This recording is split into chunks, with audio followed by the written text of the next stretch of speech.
Today, I really want to take you along on a bit of a personal discovery journey. I've been spending a lot of time recently looking closely at our everyday routines. Specifically how our standard digital and shopping habits are quietly fueling massive corporate revenues. But more importantly, I wanted to understand what that actually means for our own homes, our own household budgets, and ultimately our own potential. I started asking myself this exact question when I was looking to diversify my income. I wanted to find a way to generate some extra revenue, for sure, but I absolutely did not want to take on the heavy, stressful overhead of a traditional business. No leasing retail space, no stuffing my garage full of inventory, none of that.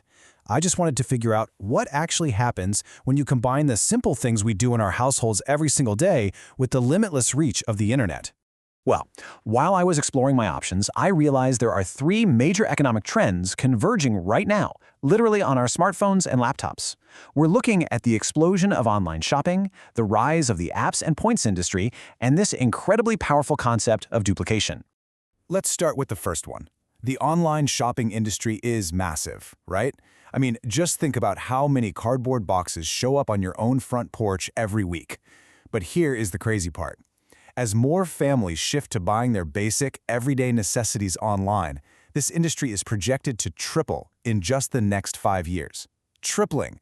That is an unbelievable amount of everyday household spending moving entirely into the digital space.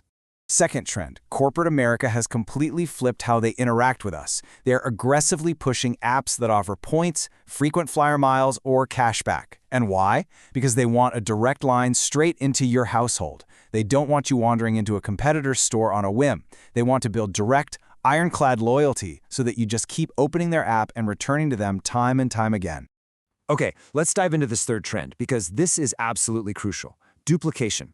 This is the classic wealth-building secret used by massive franchises to reach more communities. Think of fast food chains, hotel branches, or big box banks. They figure out a successful model in one location, and then they literally duplicate it thousands of times across the globe. But for an individual household like yours or mine, duplicating a physical storefront is pretty much impossible because of the massive costs involved. That's exactly when I started comparing alternatives. The contrast was wild.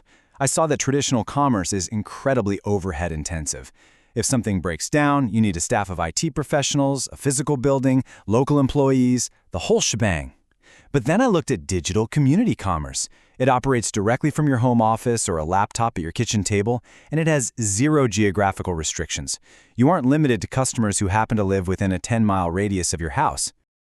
That light bulb moment led me to what I call the 3 C's needed to truly dominate the internet right from your everyday home office: commerce, content, and community. These are the 3 pillars that actually allow individual households to capture a piece of this massive shift in spending. Let me tell you a quick story that perfectly illustrates how the first C, commerce, is changing. I was recently at a family restaurant with my kids, and a balloon artist came up to our table. I told him I'd love a balloon for the kids, but I literally didn't have a single dollar of cash on me. To my surprise, he just smiled, pulled out a smartphone, plugged a tiny square reader into the bottom, and took my debit card right there at the dinner table. Commerce has become completely frictionless. You just don't need a clunky cash register to get paid anymore. Moving on to the second C, content. Now in this context, content simply means the products and services that people actually need and demand. We aren't just talking about digital media downloads here. We're talking about the fact that everything from your household toilet paper to your airline tickets, heck, even finding a spouse happens online now. The basic products we consume and throw away every single day represent a massive, continuous cycle of demand. But here is where it gets really interesting: the power of community. Because while commerce and content are obviously important, the real leverage for a household happens when you build a digital community. Take Facebook, for example. Think about it. Facebook didn't get ridiculously wealthy by manufacturing physical products, warehousing inventory, or shipping boxes across the country. No way. They became one of the wealthiest companies in the world by building a massive digital community. Once they had that community, corporate advertisers happily paid billions for access to those everyday households. The asset isn't a factory. The asset is the network of people. And that brings us to what I call the membership revenue reality. This is the hidden machinery behind consumer wealth, and the math here is just jaw-dropping. I read an article recently, and honestly, the numbers stopped me dead in my tracks. It noted that at the time, Sam's Club had 42 million active members.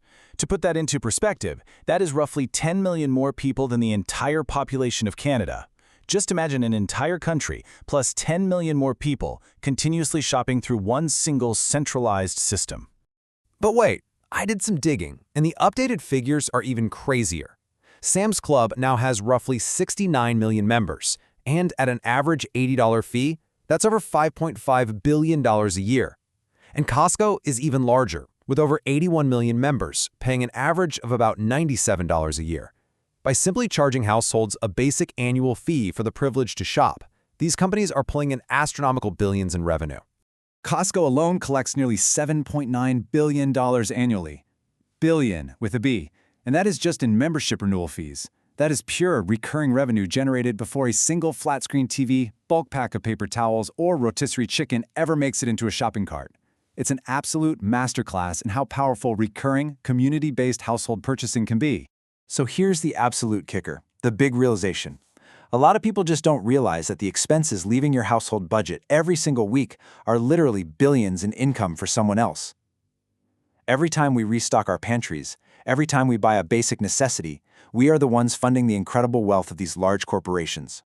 For me, seeing that math completely shifted my mindset.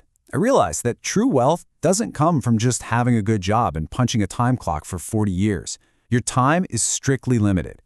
True wealth is created through duplication, by participating in a system where actions, memberships, and everyday household habits multiply over time, completely free from geographic limits. And that is exactly why introducing a concept like community commerce is a total game changer. It provides a real alternative. It allows individuals to redirect and capture a piece of that everyday online shopping revenue straight from their own laptops and home offices. You don't have to build a giant brick-and-mortar warehouse. You just have to help build a digital community. So as we wrap up this explainer, I really want to leave you with a challenge. Please do not discount what you just heard. If you've been searching for a financial solution, you owe it to yourself to get enough factual information to make your own, fully informed decision for your household. The digital economy isn't slowing down anytime soon, and the everyday habits right inside your home hold way more power than you might think. So the question is, what will you do with that information?